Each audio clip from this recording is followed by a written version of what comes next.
कहानी रोज़जुम 7134 नाम के एक आधुनिक रोबोट से शुरू होती है जो एक समुद्री तूफान के कारण एक निर्जन द्वीप पर फंस जाती है। रोज को इंसानों की सेवा के लिए बनाया गया है, लेकिन उस टापू पर सिर्फ जंगली जानवर हैं। शुरू में जानवर उसे दानव समझकर उससे डरते हैं, लेकिन रोज धीरे धीरे उनकी भाषा सीख लेती है ताकि वह उनकी मदद कर सके। मोड़ एक माँ का कर्तव्य।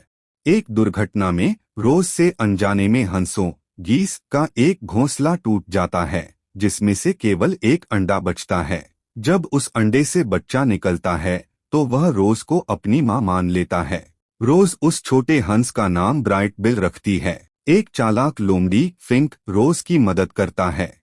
रोज का अब एक ही लक्ष्य है, ब्राइट बिल को तैरना और उड़ना सिखाना ताकि वह सर्दियों से पहले अन्य हंसों के साथ दक्षिण की ओर जा सके।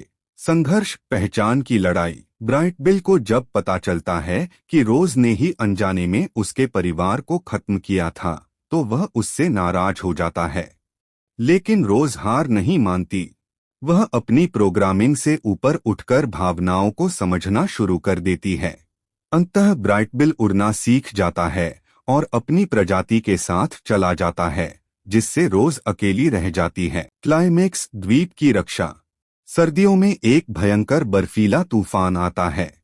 रोज अपनी बैटरी की परवाह किए बिना सभी जानवरों को एक सुरक्षित ठिकाने पर इकट्ठा करती है और उनकी जान बचाती है। तभी रोज को बनाने वाली कंपनी उसे वापस लेने के लिए अपनी सेना भेजती है। द्वीप के सभी जानवर जिन्हें रोज ने बचाया था, अब एकजुट होकर रोज को बचाने के लिए रोबोटिक सेना से लड़ते हैं। निष्कर्ष विदाई और यादें। रोज समझ जाती है कि अगर वह द्वीप पर रही तो कंपनी बार बार हमला करेगी और जानवरों को नुकसान पहुंचाएगी। वह भारी मन से वापस जाने का फैसला करती है, लेकिन अब वह सिर्फ एक मशीन नहीं है, उसके पास यादें और प्यार है। वह ब्राइट बिल और अपने जंगली परिवार से वादा करती है कि वह उन्हें